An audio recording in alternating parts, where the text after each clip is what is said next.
I had a really hard time wrapping my head around why reintegration was related to mental health at all. And I think it's because my mind was so used to focusing on a reactive side of things with mental health that I wasn't thinking outside of the box of how we can be proactive. Because to me, it felt like such a huge burden to even where do we even start, right? Like some of these people that come into the military come in with trauma from childhood and trauma from prior experiences. And some of these people have trauma within their first few weeks and months and years in the military. And so, in my mind, it felt so overwhelming to even think of the idea of how can we be proactive. Welcome to Your Story Doesn't End Here, the mental health podcast of military and veterans who refuse to be silenced.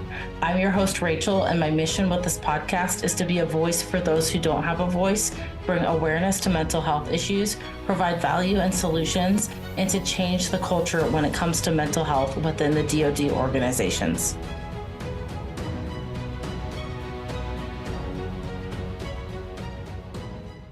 Hey everyone, thank you so much for coming back for another episode. It's been a couple weeks since I've done a solo episode, and I wanted to just give a update on where things are at, what's been going on, how things have been. I know the last couple episodes, a few episodes back, we had talked about some things that I was doing in my community. And so I'm really excited to give you guys an update on that and just kind of talk through some personal feelings about how life has been.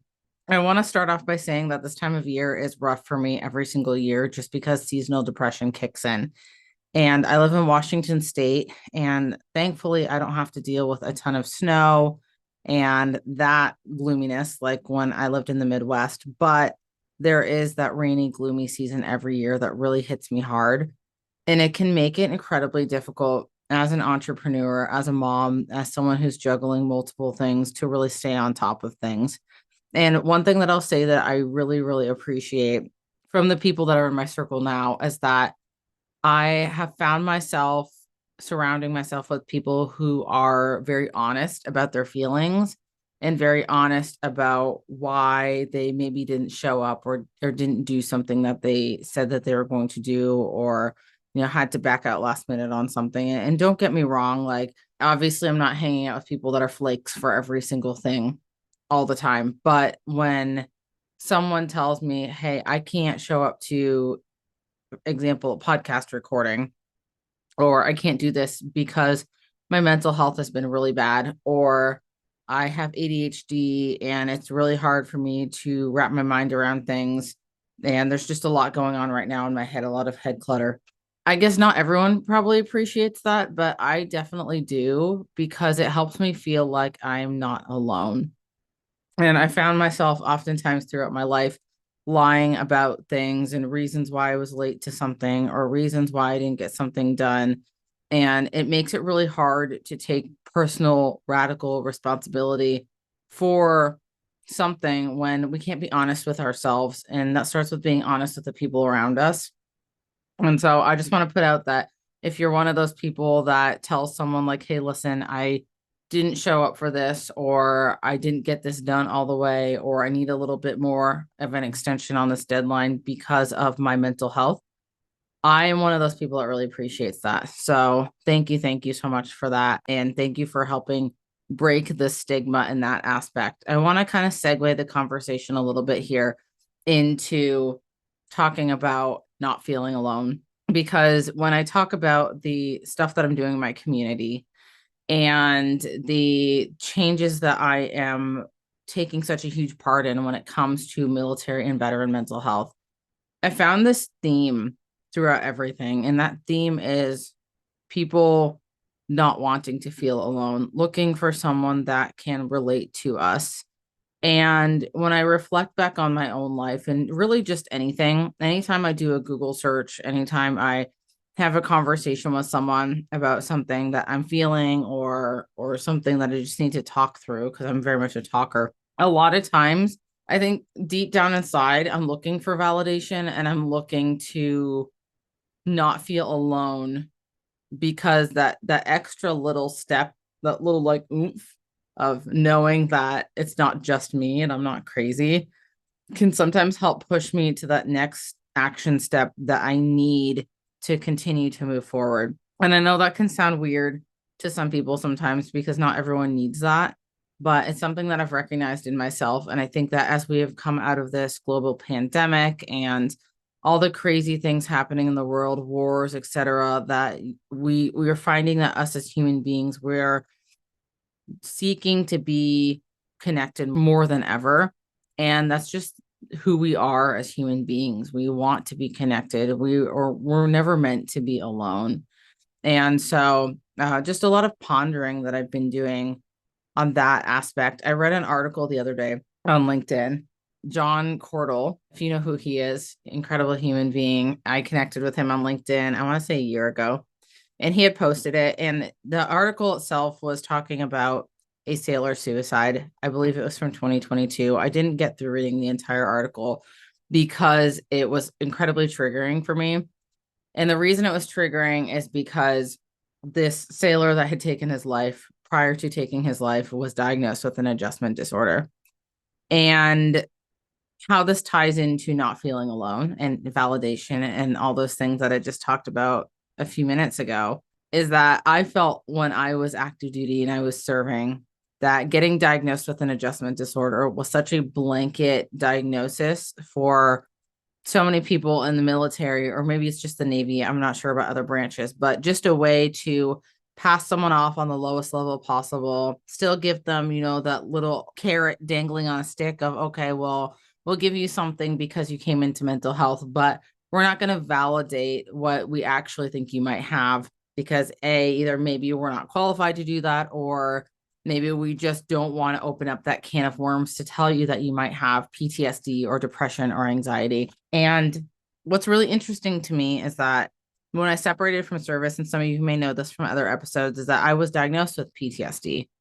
And hearing that was like a breath of fresh air because I finally felt that validation that someone was recognizing that I wasn't just having a hard time adjusting to something. An adjustment disorder, I feel like, isn't something that lasts a really, really long time. And maybe it is. I don't know. I'm not a professional. But I feel like, if I was having a hard time adjusting to the military, I wouldn't have served in the military for 6 years with an adjustment disorder, right? At some point, I probably would have been processed out of the military prior to that. Now, just to kind of caveat to my personal story, it was added on the generalized anxiety portion. And the only reason that was added on is because I went LIMDU and they couldn't put me LIMDU with just an adjustment disorder. So they had to add on something else for medical paperwork reasons. And so, I think if we're talking solutions on a reactive side of things when it comes to mental health, I think just helping people understand themselves, and somewhere in there is that validation piece. I think that alone would just make a world of a difference for people that are like me, that just need someone to be like, okay, you're not crazy. Let's explore this idea that you maybe have anxiety, and maybe you're right, maybe you're wrong, but let's explore it together and see. Let's explore this idea that maybe you have depression or bipolar or something other than this blanket diagnosis, so that in this, that not only I, as your provider, care, but I want you to know that you are not alone and that I hear you and I am validating you so that you feel heard. Kind of went off on a bit of a tangent there, but I'll be completely honest with you. When I do my solo episodes, I don't actually plan out an agenda of speaking topics. Usually I'll have an idea that pops in my head while I'm like driving randomly one day or something. And I'm like, oh, that'd be a really cool episode. This one I've actually been thinking about for like a week or two. But, a lot of what I talk about most of the time is on that reactive side of mental health. And I think is very important to have reactive programs and systems in place because we recognize that suicides are still happening, that mental health is an issue within the military, within the veteran population, even within the civilian population. But what was really interesting to me when I started to explore this idea of reintegration and transition with Vic and Maurice and Beth and Sheila, huge key players in the Save a Life event that took place in Oak Harbor on the 30th of September. I didn't start out with the idea of wanting to include reintegration and transition as part of this conversation. And I really wanted to focus initially my event on the film, the Stranger at Home film, which, by the way, I will plug them really quick. That releases nationally on PBS on Veterans Day. If you check out my LinkedIn, I just reposted something about it on that page. So make sure you check out and support that film because it's absolutely incredible what they've done. But when I first met Beth and I first started talking about doing this event in Oak Harbor to really highlight military mental health, the idea was to, just create that awareness around mental health and have these conversations because I feel that is important.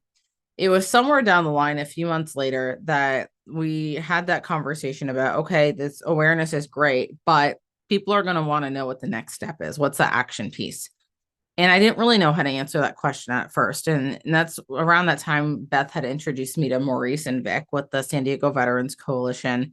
And they had this incredible blueprint surrounded under this CMVR model. I mean, there's a lot more to it than just the CMVR, but we'll call it the CMVR model for purposes of discussion. And it was really ingrained in reintegration and transition. And I had a really hard time wrapping my head around why reintegration was related to mental health at all. And I think it's because my mind was so used to focusing on a reactive side of things with mental health that I wasn't thinking outside of the box of how we can be proactive.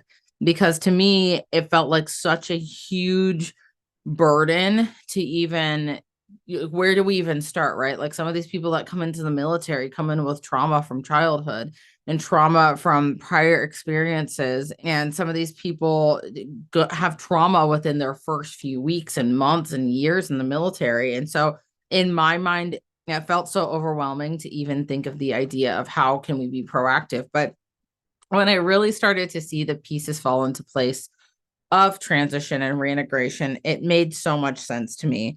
And so I want to spend a little bit of time talking about that because it's so important. And I wish this was something that was implemented all across the nation, at every military base across the globe, because it really is changing lives.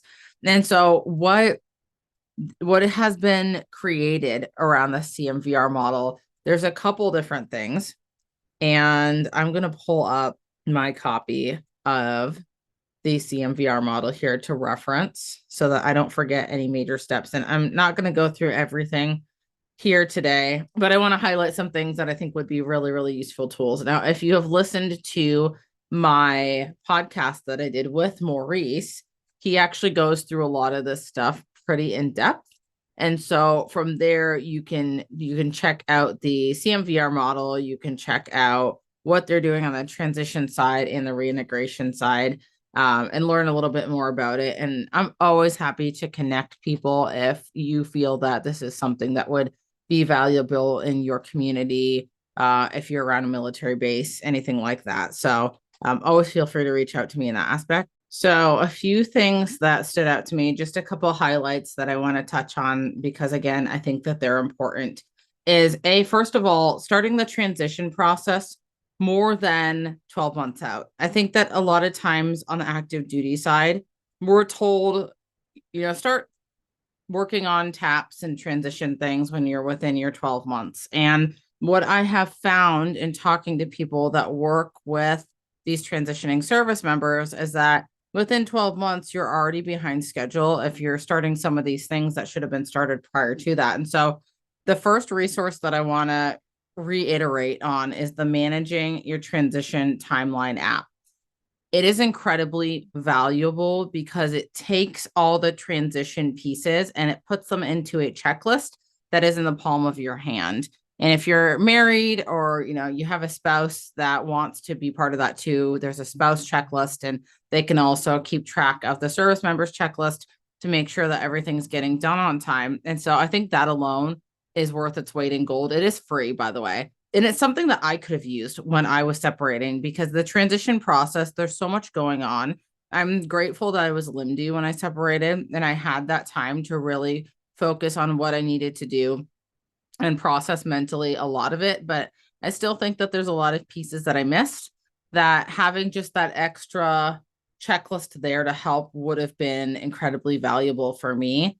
And I've heard nothing but good things about it. So that's the first thing. And I can link the website for that in the show notes for anyone that wants to check it out. But incredible resource. If you're not transitioning, if you're already a veteran, or if you're still active and planning on staying in for a while, just share these things with people that you know that are transitioning or going to be transitioning soon, because the more we help each other out, then the better we can be on the veteran civilian side, and the more we can support each other and each other's mental health and just overall well-being, because these things are incredibly proactive, remember. So the second thing I want to talk about is the reboot workshop, and I'm not going to get too much into that. Maurice talks about it more in depth in the episode that we did together and does an incredible job. And again, I can always make those connections, but what really stood out to me about reboot is this concept of rewiring the mindset.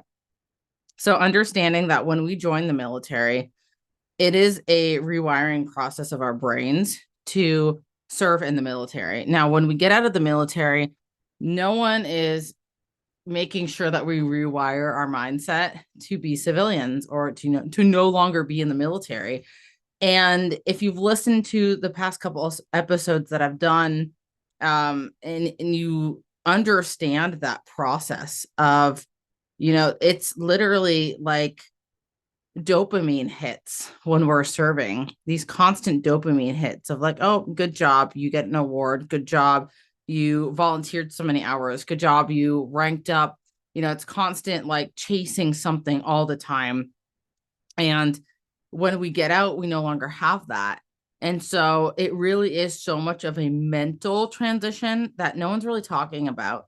And so what I love about the reboot workshop is that it covers the mental side of things. That is so incredibly important, and it really lays the foundation for everything. And so the next piece that I want to talk on is the ETS sponsorship and onward ops. And with ETS sponsorship and onward ops, it gives veterans the opportunity to connect with a sponsor that is on the civilian side. And what I found just kind of doing some digging on the onward ops site is that the sponsor can be a civilian or can be a prior service member. And so this is a great way for community members to really connect and help out with that reintegration process within their communities. And you don't have to have any kind of CMVR model or anything set up to do this. You can go to the Onward Ops website and you can sign up for it. And I believe there's training that you have to go through if you want to be a sponsor. If you want to connect with a sponsor, go to that website and check it out. The ETS sponsorship program is fairly new, but I love the idea of it because, again, it's facilitating that warm handoff to a community and to the civilian side of life, which can be incredibly overwhelming for a lot of service members, especially as, we kind of quote unquote come down from our service time. We mentally have that decompression time, and just to have that support is absolutely incredible. And so I'm so grateful to know that these programs out there exist. Next thing that I want to talk about is the weekly musters. And that is something that I have not done yet. I am planning on going to the next one. And it's just like a check-in session every week, just to make sure that, you're doing okay. And it's a virtual thing. And to me, what I love about it is that it keeps that community going. And it's a community of people who legitimately care. And you don't find that a lot in the world these days. I think there's still definitely tons of people who do care, but with all the craziness and negativity and all these things going on, a lot of people are very much focused on themselves, and that's okay. But it's also important to find these groups of people who do legitimately care about your well-being. And so that's where the weekly muster comes into play. And I just think that that is absolutely incredible. The CMVR itself, I'm not going to get too in depth with it. What I will say is that in the community of Oak Harbor, I am currently working with several people in the community to get a CMVR established. CMVR, if you don't remember, stands for Center for Military and Veteran Reintegration. And And it takes this, what the San Diego Veterans Coalition calls Sea of Goodwill. And it takes all these different organizations, whether they're for-profit, nonprofit, these groups that are there to help people. And it really just ties everything together. And what's so cool about this is that there's so many different nonprofits out there that are designed to help veterans, right? And everyone has their niche. And so when you take all these different organizations together and you bring them together in this powerful collaborative setting where we can work together, we can refer each other, we can help each other out, we meaning the organizations, because I don't have a nonprofit organization myself at this time, but there's so much power behind that because now we are maximizing the impact, and that's really what it's all about. It's about the impact. And so circling back around to what I said earlier about the proactive side of things, when we successfully transition and reintegrate service members from the military back into civilian life, and we set them up for the greatest success, right? Where now, homelessness isn't as much of an issue. Unemployment is not as much of an issue. Mental health crises, if that's the right word, are not as much of an issue. One thing that was brought up in the presentation that was done at Save a Life is that maybe it's not just PTSD, but it's like stress from transition. Not to say that PTSD doesn't exist, because I 100% believe that PTSD exists, but I think there's more to PTSD than what we see on the surface. And that, yeah, the transition can be incredibly stressful for a lot of people, and rightfully so, because it's literally like an entire identity change from what some of us have done for, up to 30 years. That's a large chunk of our lives. I mean, you think about the things that people accomplish in 30 years of their life and the things that people accomplish in even a year or 4 years of their life.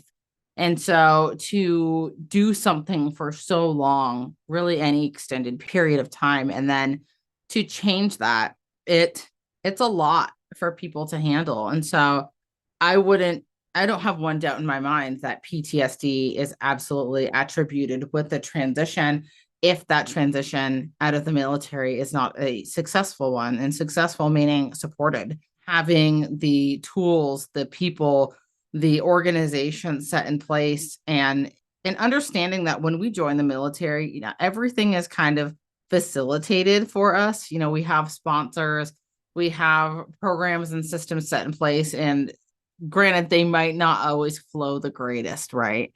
It's not always the most well-oiled machine. It might be a little bit of a rusty machine, depending on the command that you're at, but it still works, right? Like, we get the job done. And then the issue when we transition out is that now all of a sudden you're thrown to the wolves, for lack of a better term, and you're on your own. And the freedom sounds so amazing when you're serving. It's like, I can't wait to be a civilian. I can't wait to not have to follow these rules anymore.